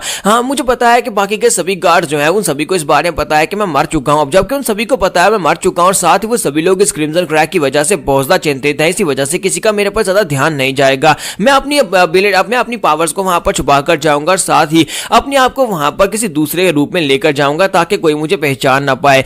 तो हीलिंग उससे पूछते हैं कि मास्टर आप कब वहां पर जाने वाले हैं। तो जुंची कहता है कि मैं कल यहाँ पर से निकलूंगा, लेकिन उससे पहले मुझे यहाँ पर कुछ तैयारी करनी है। तो वहां पर से जुंची जो होता है वो सबसे पहले कैंगजून क्लिफ के अंदर जाता है जहां पर वो लड़की होती है। तो उसके बाद जुंची उसके पास जाता है और जाकर अपने पास से क्रिस्टल निकालकर उसे देता है और कहता है कि मैं तुम्हारे लिए यहाँ पर एक गिफ्ट लेकर आया हूं। तो वो लड़की जो होती है वो इससे काफी ज्यादा खुश होती है, उस गिफ्ट को ले लेती है। जुंची उसे कहता है कि मैं यहाँ पर तुम्हें एक इंपॉर्टेंट न्यूज देने के लिए आया हूं कि मैं कुछ दिनों के लिए जा रहा हूं, मुझे गार्ड राम में जाना है, गार्ड राम में एक बहुत ही जरूरी काम करना है, इसलिए मैं वहां पर जा रहा हूं और मैं यहाँ पर वापस आने के बाद तुमसे मिलूंगा, क्योंकि काफी दिनों तक मैं तुमसे मिलने के लिए नहीं आ पाऊंगा। मुझे पता है कि तुम यहाँ पर मेरे बारे में काफी ज्यादा परेशान रहोगी, क्योंकि मैं एक बार पहले भी वहां पर जाकर मर चुका हूं, लेकिन अब यहाँ पर इस बार मैं बहुत ज्यादा एहतियात करने वाला हूँ। वहां पर एक स्पिरिट है जिसके साथ आकर मुझे बात करनी है। उस स्पिरिट ने मुझे क्रिम्सन क्रैक के बारे में बताया था और मुझे बाकी का सब कुछ वही बता सकती है कि आखिर उस क्रिम्सन क्रैक के पीछे है क्या, आखिर उस क्रिम्सन क्रैक के पीछे क्या चीज है जो कि यहाँ पर इतनी पावरफुल इवल एनर्जी को रिलीज कर रही है। और क्योंकि मेरे पास इवल गार्ड की पावर्स है और साथ ही मैंने तुम्हारे पास से डार्क सीड्स लिए थे और मुझे लगता है कि तुम भी इवल गार्ड की पावर्स के, तुम्हारे पास भी इवल गार्ड की पावर्स है और तुम्हारे पास भी उनकी इनहेरिटेंस है, तो हम दोनों का ये मिशन बनता है। तो मैं एक बार वहां पर जाऊंगा और वहां पर से आने के बाद तुमसे जरूर मिलूंगा। और इसी के साथ हमारा जुंची जो होता है उसे बाय बोलने के बाद वापस अपने कैंगजू सिटी में आता है, जहां पर उसकी सारी वाइफ्स जो होती है उसके सामने खड़ी होती हैं और उससे पूछती हैं कि ब्रदर जुंची जो कुछ भी तुमने हमें बताया है उस क्रिम्सन क्रैक के बारे में और साथ इस दुनिया के तबाह होने के बारे में, क्या वो वाकई में सच है। तुम्हारा जुंची कहता है हाँ ये वाकई में सच है, डिवाइन राम की एक डिवाइन गार्डिस ने मुझे इस सब के बारे में बताया था। उसने मुझे बताया था कि यहाँ पर मेरे पास इवल गार्ड की पावर्स और मैं यहाँ पर क्रिम्सन क्रैक को रोक सकता हूँ, तो मुझे वहां पर जाना ही पड़ेगा, ये बहुत ज्यादा जरूरी है। तो जहाँ पर हमारी एपिसोड 443 का एंड हो जाता है। तो एपिसोड की एक्सप्लेनेशन अच्छी लगी हो तो कमेंट करके जरूर बताइएगा, वीडियो को लाइक करना मत भूलिएगा। Thank you. तो गाइस कैसे हैं आप सब लोग। गार्ड्स राम के एपिसोड 444 के साथ हाजिर हो। तो लास्ट एपिसोड के एंड पे हमने देखा था कि माँ जुंची फैसला करता है कि वो वापस से गार्ड राम में जाएगा और वहां पर जाकर सोंग स्नो राम की जेल के अंदर जो गार्ड्स है उसे जाकर मिलेगा। तो जहां पर उसकी बेटी जो होती है उसे कहती है डैडी प्लीज आप मत जाइए ना, आप फिर से वहां पर चले जाएंगे और वापस नहीं आ पाएंगे। तो उसका डैड उसे कहता है कि नहीं नहीं मेरे बेटे, इस बार तो मैं यहाँ पर ऐसा बिल्कुल भी नहीं करूंगा। अब मुझे पता है कि मेरे पास एक बहुत ही प्यारी बेटी है, मैं तुम्हें यहाँ पर छोड़कर हमेशा के लिए वहां पर कैसे जा सकता हूँ, मैं वापस जरूर आऊंगा। उसे कहती है कि डैड क्या आप मुझसे वादा करेंगे? तो वो कहता हाँ क्यों नहीं जी, डैडी का वादा है कि डैडी जल्दी से जल्दी वापस आएंगे, क्योंकि डैडी जहां पर तुम्हें बड़ा होता हुआ देखना चाहते हैं वो भी अपनी आंखों के साथ। और इसी के साथ माँ जुंची उसके साथ वहां पर प्रॉमिस कर लेता है। और दूसरी तरफ दिखाते हैं कि वो लड़कियां जो होती हैं वो सारियों से कहती है कि तुम्हें यहाँ पर सही सलामत वापस आना होगा, प्लीज वहां पर जाने के बाद ज्यादा रेकलेस मत होना। तो माँ जुंची कहता हाँ मैं वहां पर जाने के बाद अपना पूरा ध्यान रखूंगा, अगर मैं कुछ नहीं कर पाया तो मैं वापस आ जाऊंगा। तो सभी लड़कियां वहां पर उसे गुड बाय बोल देती हैं कि ठीक है तुम जा सकते हो। तो माँ जुंची जो था अपने हाथ में क्रिस्टल पकड़ता बड़ी तेजी के साथ उड़कर ऊपर गार्ड्स राम की तरफ चला जाता है। यहीं पर से नेक्स्ट सीन जो होता है सोंग स्नो राम का दिखाया जाता है। हमारा जुंची जैसे सोंग स्नो राम में पहुंचता है तो वहां पर पहुंचने के बाद वो काफी हैरान होता है कि वहां पर पहले से अटैक हो रहा होता है। बहुत सारे बिजर्किक बीस्ट जो होते हैं वहां पर उनके पर अटैक कर रहे होते हैं और वो लोग जो होते हैं अपने आप को डिफेंड कर रहे होते हैं, एक दूसरे के साथ मिलकर वहां पर उन बीस्ट का मुकाबला कर रहे होते हैं। एक लड़का मास्टर से कहता है कि मास्टर हमारे पास यहाँ पर एक्स्ट्रा मैन पावर नहीं बची, अब हम लोग यहाँ पर क्या करेंगे, जहाँ पर बीस्ट तो हर तरफ से हमारे पर अटैक किए जा रहे हैं। तो एक लड़की जो होती है वो सेक्टर मास्टर के पास भागती हुई जाती है और कहती है कि सेक्टर मास्टर अगर इसी तरह चलता रहा तो फिर तुम्हारा बिंगलान सेक्टर जहां पर बहुत ही बुरी तरह से डिस्ट्रॉय हो जाएगा, हमें रिट्रीट करना होगा, हमें सोंग स्नो राम की मेन फोर्सेस की तरफ आगे बढ़ना होगा। उसका मास्टर उसे कहता है कि मैं यहां पर अपने सेक्टर को छोड़कर कैसे जा सकता हूं, तुम्हें पता है कि हम लोग इसी सेक्टर में पैदा हुए, इसी में बड़े हुए, हम लोग अपने सेक्टर को छोड़कर बिल्कुल भी नहीं जाएंगे, हमें इन बीस को हरानी होगा चाहे हमारी जान ही क्यों ना चली जाए। और इसी के साथ ही उन्हें यहां पर साइड के ऊपर से कुछ लोग दिखाई देते हैं जो कि उनका साथ देने के लिए वहां पर आए होते हैं। तो वहां पर एक दूसरी राम के लोग पहुंच जाते हैं जो कि आइस फिनिक्स राम के लोग होते हैं। आइस फिनिक्स सेक्टर के लोग उनकी मदद करने के लिए वहां पर पहुंचते हैं और वो लोग उनके पर आकर अटैक करना स्टार्ट करते हैं। और स्पेशली उन सभी में एक लड़की होती है जिसका नाम मो फीजू होता है, यानी उसे फेरी फीजू कह रहे होते हैं। तो ये लड़की जो है ये पहले भी आप देख चुके हैं, जो कि हमारे जुंची के साथ कॉन्टेस्ट में फाइट कर चुकी है। तो जैसे वो वहां पर पहुंचती है तो लड़की कहती है कि सेक्टर लीडर वहां पर देखें क्या वो वाकई में फेरी फीजू है, क्या वो यहाँ पर हमारी मदद करने के लिए आई है। तो वो सभी लोग कहते हैं कि हाँ ये वही हो सकती है, इसके अलावा यहाँ पर कौन हो सकती है, इतनी खूबसूरत सिर्फ और सिर्फ वही है। लगता है कि लेडी फीजू यहाँ पर हमारी मदद करने के लिए ही आई है। तो सभी सोल्जर्स बहुत ज्यादा खुश हो जाते हैं और कहते हैं कि फाइनली यहाँ पर हमारी मदद करने के लिए कोई बहुत ही पावरफुल आया है। ये हमारी मास्टर की पर्सनल डिसाइपल है, यानी मोस्ट जान जिनकी पर्सनल डिसाइपल है, इसी वजह से अब यहाँ पर हमारी मदद करने के लिए आए, हम सभी लोग बच जाएंगे। और इसी के साथ ही मो फीजू को दिखाते हैं कि मो फीजू वहां पर नीचे उतरकर उन सभी के बीस्ट के ऊपर अटैक करना स्टार्ट करती है ताकि उन सभी को वहां पर बचा सके। तो जब वो कुछ बीस्ट के ऊपर अटैक करती है तो एक मास्टर उसके पास आता है और उसे कहता है कि बीस्ट मो फीजू यहाँ पर मेरी ग्रीटिंग्स को स्वीकार करें, आपने यहाँ पर आकर हमारी बहुत ज्यादा मदद की है। मो फीजू जो है हमारे जुंची के बाद मो जान जिनकी नई डिसाइपल बनी होती है, इसी वजह से उसकी पावर लेवल्स बाकी सभी से काफी बेहतर होती हैं। तो उसने वहां पर काफी हद तक काफी सारे बीस्ट को पीछे की तरफ हटा दिया होता है। तो इसी के साथ ही वहां पर एक और बीस्ट को दिखाते हैं, एक बड़ा सा जायंट बीस्ट जो होता है, एक आइस बीस्ट वहां पर से निकलता है। वो जब वहां पर लैंडिंग मारता है तो ये देखने के बाद सभी लोग बहुत ज्यादा हैरान होते हैं। वो बीस्ट जल्दी से जंप करते हैं, वहीं पर मो फीजू के पास लैंडिंग करता है, उसकी लैंडिंग की जबरदस्त होती है। तो इस बात से वो सभी लोग हैरान होते हैं। वो अपना मुंह खोलकर वहां पर एक चीख मारता है जिसे साउंड आर्ट को यूज करता है और इसके साथ ही मो फीजू और दूसरा मास्टर दोनों पीछे की तरफ गिर जाते हैं। तो सभी डिसाइपल्स कहते हैं कि अब हम लोग यहाँ पर क्या करेंगे, यहाँ पर तो एक बहुत ही पावरफुल जायंट आ गया है जो तो ग्लेशियर जायंट है, और ग्लेशियर जायंट्स जो होते हैं बहुत ज्यादा पावरफुल होते हैं। पता नहीं है कि मास्टर मो फीजू भी यहाँ पर इसके सामने टिक पाएगी। मास्टर मो फीजू की पावर लेवल्स भी इतनी नहीं है कि वो यहाँ पर इस बड़े से जायंट ग्लेशियर जायंट का मुकाबला कर सके। अब हम लोग यहाँ पर क्या करेंगे कि मो फीजू जो होती है वहां पर पीछे हटने को तैयार नहीं होती, वो आगे बढ़ती है और बीस्ट के ऊपर अटैक करती है और बीस्ट जो होता है वो भी उसके ऊपर अटैक करता है, जिससे फीजू पीछे की तरफ गिर जाती है। लेकिन साथ ही वो फिर से उठती है और कहती है कि मुझे यहाँ पर दोबारा अटैक करना होगा, और वो फिर से आगे बढ़कर उसके ऊपर अटैक करती है। तब के एल्डर उसे कहता है कि मिस फीजू जी तुम क्या कर रही हो, प्लीज ऐसा मत करो, तुम उससे फाइट करके जीत नहीं पाओगी, क्योंकि बीस्ट बार बार उसे बुरी तरह से पटक रहा था और वो फीजू बार बार पीछे की तरफ गिर रही होती है। और इसी के साथ वो अपनी तलवार उठाती है और वहां पर एक स्पेशल स्पेल को यूज करने लगी है जिससे वो अपनी लाइफ एसेंस को भी यूज करेगी। तो वो कहती है चाहे कुछ भी हो जाए मुझे इस एरिया को गार्ड करना ही होगा, मास्टर ने मुझे कहा था कि जहां पर हमारे सेक्टर के लोग नहीं मरने चाहिए और मैं उनके लिए अपना सैक्रिफाइस दूंगी। तो मैं जुंची भी ऊपर खड़ा सब कुछ देख रहा होता है। जुंची कहता है लगता है कि एक और बेवकूफ लड़की जहां पर अपनी ब्लड एसेंस को जाया करने वाली है, वो अपने ब्लड एसेंस को यूज करके पावरफुल अटैक तो कर लेगी लेकिन उसके बाद खुद यहाँ पर बहुत ज्यादा कमजोर हो जाएगी। लगता है कि मुझे यहाँ पर बीच में आना होगा और उसकी मदद करनी पड़ेगी। और इसी के साथ ही जुंची वहां पर अटैक करने लगता है। जबकि दूसरी तरफ से वो सभी डिसाइपल्स और एल्डर्स भागते हुए आगे बढ़ते हैं और उसे कहता है कि सीनियर सिस्टर फीजू प्लीज ऐसा मत करो, प्लीज ऐसा मत करो, तुम यहाँ पर इन ग्लेशियस बीस्ट को नहीं हरा पाओगी, तुम यहाँ पर इनको नहीं हरा पाओगे, अपने लाइफ एसेंस को वेस्ट मत करो। तो मो फीजू वहां पर पूरी तरह से अपने रिजॉल्व पे पक्की होती है। वो कहती है कि चाहे कुछ भी हो जाए, चाहे कुछ भी हो जाए, मुझे यहाँ पर इन बीस्ट को रोक नहीं होगा। मास्टर ने मुझसे वादा लिया था कि चाहे कुछ भी हो जाए मैं यहाँ पर इस पूरे एरिया को गार्ड करूंगी और मैं ये करके रहूंगी। और इसी के साथ दूसरी तरफ हमारे जुंची को दिखाता है कि वो भी अपनी उंगली को उठाता है, वहां पर अपनी एनर्जी को रिलीज कर देता है, जबकि फीजू आगे की तरफ बाड़ी होती है और वहां पर जबरदस्त थंडर गिरती है। तो यहीं पर हमारी एपिसोड 444 का एंड हो जाता है। तो एपिसोड की एक्सप्लेनेशन अच्छी लगी तो कमेंट करके जरूर बताइएगा और वीडियो को लाइक करना मत भूलिएगा। Thank you.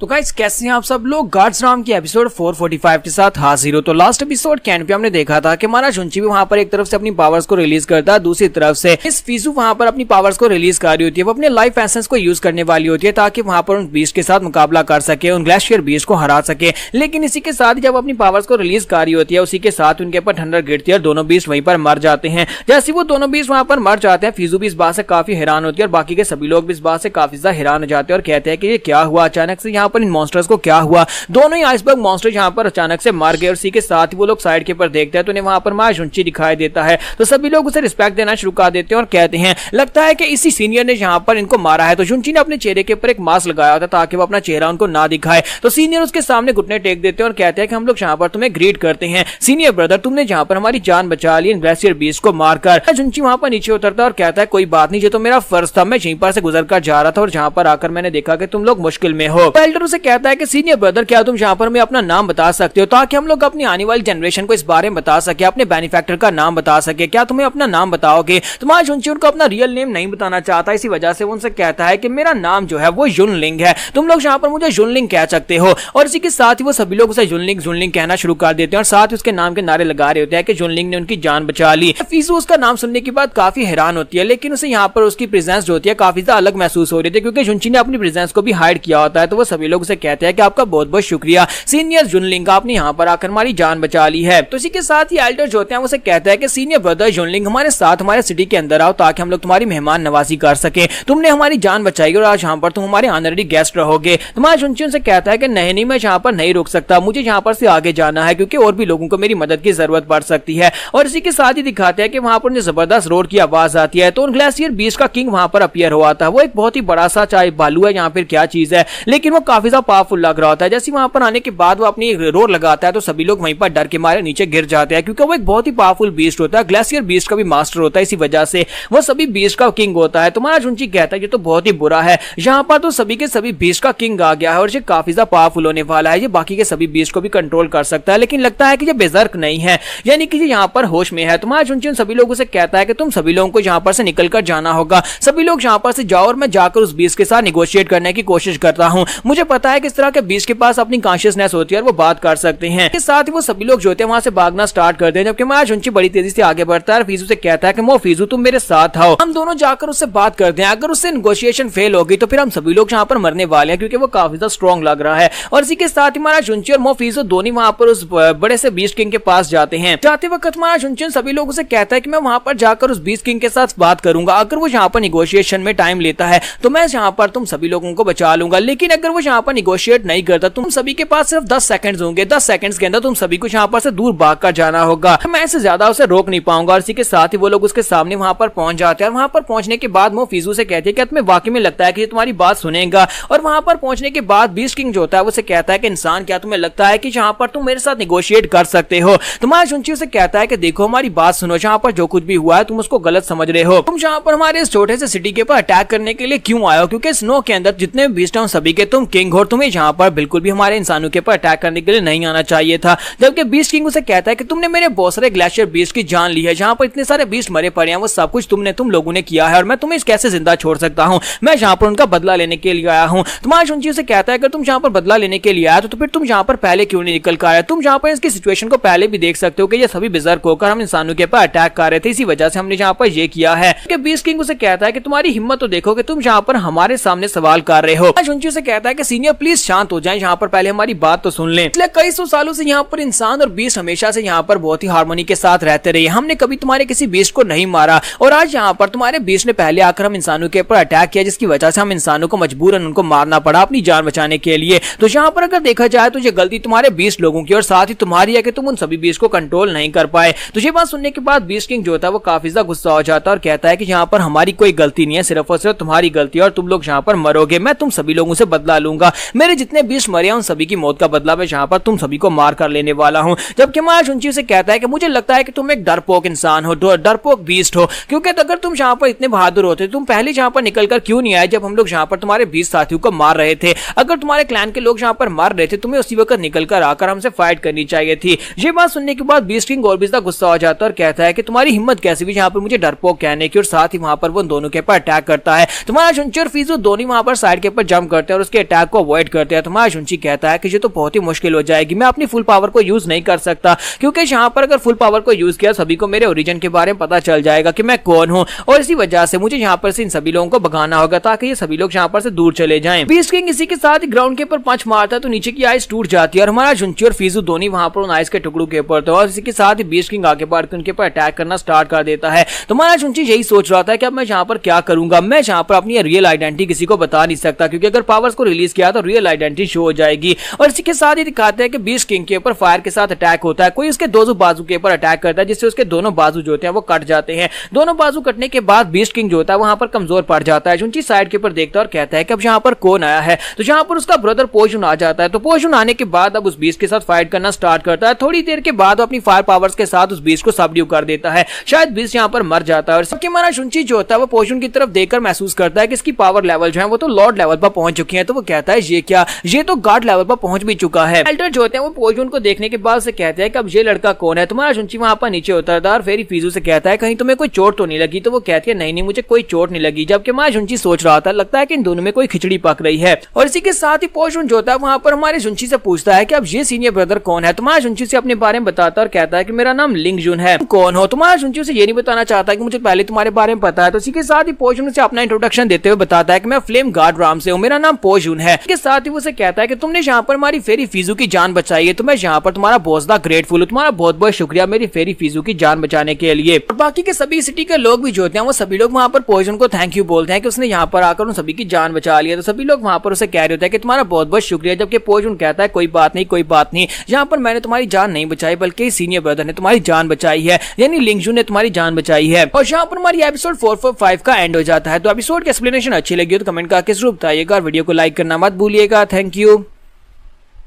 तो गाइस कैसे हैं आप सब लोग, रीइंकार्नेटेड के एपिसोड 446 के साथ हाजिर हूं। तो लास्ट एपिसोड कैन पे हमने देखा था कि ब्रदर पोजुन वहां पर पहुंचता है, वहां पर पहुंचने के बाद उन लोगों की जान बचाता है, जिसकी वजह से वो सभी सीनियर्स जो होते हैं उसको रिस्पेक्ट दे रहे होते हैं, साथ ही उसकी तारीफ कर रहे होते हैं और कहता है कि ब्रदर पोजुन तुम्हारा बहुत बहुत शुक्रिया यहाँ पर आकर हमारी जान बचाने के लिए। इसके साथ ही एल्डर से कहता है कि हमने सुना है कि तुम गोल्डन क्रॉस सेक्टर के यंग मास्टर और बहुत ही जल्दी तुम गोल्डन क्रॉस सेक्टर के नए लीडर भी बनने वाले हो। गोल्डन क्रॉस सेक्टर यानी कि फ्लेम गार्ड राम को ही कहा जा रहा है। तो पोजुन भी उन्हें रिस्पेक्ट देता है। उसी के साथ ही उसे कहते हैं कि अब जब आप यहाँ पर हमारे सिटी में आए तो क्यों ना आप सिटी के अंदर आए और आकर रेस्ट करें और साथ ही यहाँ पर हमें इस बात की ऑनर दें कि हम लोग आपकी सेवा कर सकें। ठीक है, सभी लोग भी उसे कहते हैं कि हाँ ये हमारे लिए बहुत ही बड़ी रिस्पेक्ट की बात है कि गोल्डन क्रॉस सेक्टर यानी कि फ्लेम गार्ड राम का यंग मास्टर पोजुन यहाँ पर हमारी जान बचाने के लिए आया है, इसलिए प्लीज यहाँ पर हमारे साथ हमारे सिटी के अंदर आए ताकि हम लोग यहाँ पर तुम्हारी मेहमान नवाजी कर सकें। तो पोजुन उन लोगों से कहता है कि प्लीज यहाँ पर ये सब कुछ करने की जरूरत नहीं है, जहाँ भी सिस्टर फीजू यहाँ पर मुश्किल में होगी, चाहे वो किसी भी दुनिया के कोने में क्यों ना हो, मैं वहां पर भी उसकी मदद करने के लिए जरूर जाऊंगा। सब कुछ तो यहाँ पर मेनली सिस्टर फीजू के लिए ही किया है। और इसी के साथ ही वो पोजुन जो होता है वो आगे बढ़ता है, सिस्टर फीजू से कहता है कि सिस्टर फीजू मुझे लगता है कि मैं यहाँ पर तुम्हारी इंजरीज को हील कर सकता हूँ,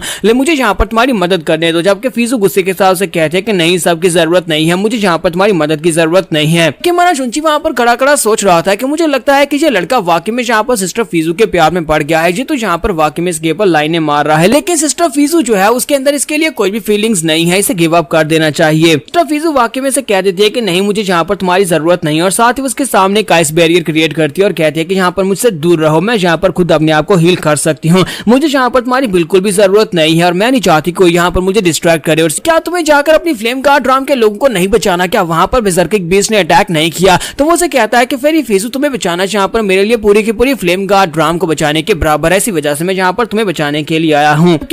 साइड के ऊपर खड़ा उसकी सारी बातें सुन रहा होता है। इसी के साथ ही सिस्टर फीजू के साथ ही उसे कहता है कि सिस्टर फीजू आपकी हालत काफी ज्यादा खराब है, आपको काफी सारी चोटें लगी हैं, सिटी के अंदर चलते हैं, वहां पर जाकर जल्दी से आप हील हो जाएं, उसके बाद हम लोग वापस अपनी सोंग्सनोराम में चलते हैं। तो वो कहते हैं चलो फिर ठीक है, और इसी के साथ ही वो लोग वहां पर सिटी के अंदर चले जाते हैं। टाइल्टर उन सभी लोगों से कहता है कि मैं यहाँ पर तुम सभी लोगों को वेलकम करता हूँ, प्लीज सभी लोग यहाँ पर अंदर आ जाए। पोर्शन और जुंची से भी कहा जाता है कि तुम लोग भी यहाँ पर हमारे साथ अंदर आओ, और वो दोनों भी वहां पर उनके साथ वहां पर सिटी के अंदर चले जाते हैं। तो सिटी के अंदर चले जाने के बाद दिखाते हैं कि सिस्टर फीजू जो होती है वो नीचे बैठ के कल्टीवेट कर रही होती है, जबकि पोर्शन छत के ऊपर बैठा होता है। माँ जुंची उसके पास जाता है, जाकर उससे बात करता है। पोर्शन वहां पर उसे अपने पास बैठने को बोलता है। तो माँ जुंची उसे कहता है कि मैंने तुम्हारे बारे में सुना है कि तुम यहाँ पर सन ऑफ गॉड्स में से एक हो, क्योंकि वो लोग जिन लोगों ने कंपटीशन को जीता था उन सभी को सन ऑफ गॉड कहा जा रहा है, तो तुम भी उनमें से एक हो, तो मुझे भी यहाँ पर तुम्हें रिस्पेक्ट देनी चाहिए। तो वो कहता है नहीं ऐसी कोई बात नहीं है। हाँ ये बात ठीक है कि मैं वहां पर जगह के ऊपर पूरे 3000 साल गुजार कर आया हूँ, क्योंकि रिवार्ड के तौर पर हमें स्पेशल जगह के ऊपर भेजा गया था, एक स्पेशल राम के अंदर, जहां पर हम 3000 साल के लिए कल्टीवेट करके आए हैं। लेकिन असल में बाहर की दुनिया में वो सिर्फ और सिर्फ 3 साल ही थे। तो इसका मतलब यह है कि मेरी उम्र इतनी ज्यादा नहीं है कि तुम यहाँ पर मुझे कोई सीनियर कहना शुरू कर दो। मां जुंची उसे कहता है लेकिन मुझे यहाँ पर इतना बताया गया था कि जो लोग यहाँ पर गॉड का स्टेटस हासिल कर लेते हैं वो इस पूरी दुनिया के ऊपर राज कर सकते हैं, और साथ ही यहाँ पर इस दुनिया के अंदर जितनी भी स्पिरिट्स हैं वो सभी के सभी उनकी पूजा करेंगी। मुझे लगता है कि इस पूरी दुनिया में सिर्फ और सिर्फ एक ही गॉड लॉर्ड ऐसा होने वाला है जो कि यहाँ पर सबकी ख्वाहिश नहीं रखता। सिर्फ और सिर्फ एक ही गॉड लॉर्ड इतना अच्छा इंसान है कि जिसके ऊपर भरोसा किया जा सकता है, और मुझे लगता है कि लॉर्ड हुशा वो आप ही हैं। पर सुनने के बाद पोजन उसे कहता है कि तुम तो कुछ ज्यादा मेरी तारीफें किए जा रहे हो, असल में ऐसा बिल्कुल भी नहीं है, लेकिन तुम्हारी बातें सुनने के बाद मुझे यहाँ पर कुछ ज्यादा अजीब लग रहा है। तुम अपना चेहरा नहीं दिखा रहे, लेकिन मुझे तुम्हारी बातें कुछ जानी पहचानी लगती है, ऐसे लगता है कि जैसे मैं तुम्हें जानता हूँ। जुंची उसे कहता है नहीं ऐसी तो कोई बात नहीं है, मैं तुम्हें पहले नहीं मिला और ना ही हम दोनों एक दूसरे को जानते हैं। और इसी के साथ ही पोजन उसे कहता है कि वाकई में ऐसी बात है, लेकिन मुझे वाकई में लगता है कि मैं यहाँ पर पहले तुमसे कभी मिल चुका हूँ, इसी वजह से मुझे यहाँ पर तुम्हारी बातें भी जानी पहचानी लगती हैं। तो माँ जुंची उसे कहता है नहीं ऐसी कोई बात नहीं है। फिर साथ ही वहाँ पर टॉपिक को चेंज करने के लिए माँ जुंची उसे कहता है कि वाकई में तुम यहाँ पर फेरी फिजी को पसंद करते हो। तो वो कहता है कि हाँ मैं यहाँ पर इसको पसंद करता हूँ। ये बात तो यहाँ पर तुमने देख ही ली होगी, तुमने इस बात को नोटिस कर लिया होगा। तो माँ जुंची उसे कहता है लेकिन तुम्हें नहीं लगता कि तुम्हें यहाँ पर गिव अप कर देना चाहिए, क्योंकि वो यहाँ पर कभी भी तुम्हें पसंद नहीं करेगी, क्योंकि वो एक फीमेल सेक्टर से, और फीमेल सेक्टर जहाँ पर वो लोग अपने इमोशंस को दबा देते हैं और कभी यहाँ पर प्यार की भावना नहीं आने देते। तो इसी के साथ ही पोजन भी उसे कहता है कि हाँ मुझे भी ऐसा लगता है कि वो एक एक्सेस सेक्टर की वजह से, जिसकी वजह से वो यहाँ पर अपनी भावनाओं को दबाती है, लेकिन मैं यहाँ पर हमेशा कोशिश करता रहता हूँ ताकि यहाँ पर एक ना एक दिन उसके दिल में जगह बना सकूं। पोजन उसे कहता है कि जब मैं यहाँ पर लेडी फीजू से मिला था उसके बाद से मैंने यहाँ पर दुनिया में इससे ज्यादा खूबसूरत लड़की कहीं पर भी नहीं देखी, लेकिन पता नहीं क्या है कि वो यहाँ पर कभी मेरे प्यार में नहीं पड़ती। हालांकि अब तो मैं यहाँ पर इतने ज्यादा हाई लेवल के ऊपर भी पहुंच चुका हूँ, लेकिन इसके बावजूद वो बिल्कुल भी यहाँ पर मुझे कोई सिग्नल ही नहीं देती। तो माँ जुंची उसे कहता है कि हाँ ये बात तो वाकई में सच है, क्योंकि तुम सन ऑफ गॉड्स में से एक हो, तुम यहाँ पर हायर कल्टीवेशन लेवल पर पहुंच चुके हो। इस दुनिया में कोई भी ऐसी प्रिंसेस या फिर कोई भी ऐसी गॉडेस नहीं होगी, अगर तुम उसे यहाँ पर अपने लिए अपने साथ शादी करने का बोलोगे तो वो तुम्हारे साथ शादी करने के लिए राजी हो जाएगी। लेकिन मुझे लगता है कि तुम्हें इस लड़की के लिए यहाँ पर गिव अप कर देना चाहिए, क्योंकि ये तो यहाँ पर कभी भी नहीं मानने वाली। ये लड़कियां यहाँ पर आइस फिनिक्स ब्लड को प्रैक्टिस करती हैं। आइस फिनिक्स ब्लड जो है वो यहाँ पर अकेले बहुत ज्यादा पावरफुल होता है, ऊपर से तुम दोनों के एट्रीब्यूट्स भी बहुत ज्यादा डिफरेंट है। उसने आइस को मास्टर किया है जबकि तुम यहाँ पर फायर को मास्टर कर रहे हो। क्या तुम्हें लगता है कि कभी आइस और फायर एक दूसरे के साथ हो सकती है? ऐसा तो बिल्कुल ही पॉसिबल नहीं है। क्यों ना तुम यहाँ पर अपने लिए किसी और लड़की को ढूंढ लो। तो ब्रदर पोर्शन उसे कहता है कि नहीं, मुझे लगता है कि प्यार, सच्चा प्यार जो होता है वो जिंदगी में सिर्फ और सिर्फ एक ही बार होता है, क्योंकि सिर्फ और सिर्फ कोई ऐसी लड़की होती है जो आपकी सोल को छू जाती है। हर कोई लड़की के साथ यहाँ पर प्यार नहीं हो सकता, और मुझे भी यहाँ पर सिस्टर फीजू के साथ यही वाला प्यार हो गया है। इसी वजह से मैं चाहकर भी यहाँ पर किसी और लड़की की तरफ आगे नहीं बढ़ सकता, मैं सिर्फ और सिर्फ इसी को हासिल करना चाहता हूँ। इसी के साथ उसी वक्त उसे एक मैसेज मिलता है। तो ब्रदर पोर्शन जो होता है वो जुंची से कहता है कि ब्रदर लिंगजुन, मुझे यहाँ पर अभी भी अपने फादर से एक मैसेज मिला है, जिसकी वजह से मुझे गॉड फ्लेम राम में वापस जाना होगा, और मैं यहाँ पर से वापस अपने फादर से मिलने के लिए जा रहा हूँ। लेकिन अगर कभी तुम यहाँ पर हमारी फ्लेम गॉड राम में आओ तो प्लीज यहाँ पर मुझसे जरूर आकर मिलना, मैं पूरी तरह से तुम्हें बहुत ही अच्छे से ट्रीट करूंगा। तुम्हारा जुंची से कहता है हाँ क्यों नहीं ब्रदर पोर्शन, तुम्हारे लिए मुझे यहाँ पर तुम्हारी फ्लेम गॉड राम में तो आना पड़ेगा, ठीक है मैं तुमसे मिलने के लिए आऊंगा। और इसी के साथ ही पोर्शन जो होता है उसे बाय बोलने के बाद वहां पर से चला जाता है। एक बार वो लेडी फीजू की तरफ देखता है, फिर साथ ही वहां पर से चला जाता है। उसके चले जाने के बाद माँ जुंची सोच रहा होता है कि इस बच्चे का कुछ नहीं हो सकता। इस सॉन्ग स्नो राम में इस लड़की के अलावा अगर तुम किसी भी लड़की से प्यार कर लेते तो वो तुम्हारे प्यार में जरूर पड़ जाती, लेकिन मुझे नहीं लगता कि तुम्हारा इस लड़की के साथ कोई चांस होने वाला है, क्योंकि ये तो बहुत ही ज्यादा आकड़ है। यहाँ पर हमारी एपिसोड 446 का एंड हो जाता है। तो एपिसोड की एक्सप्लेनेशन अच्छी लगी हो तो कमेंट करके जरूर बताइएगा, वीडियो को लाइक करना मत भूलिएगा। Thank you.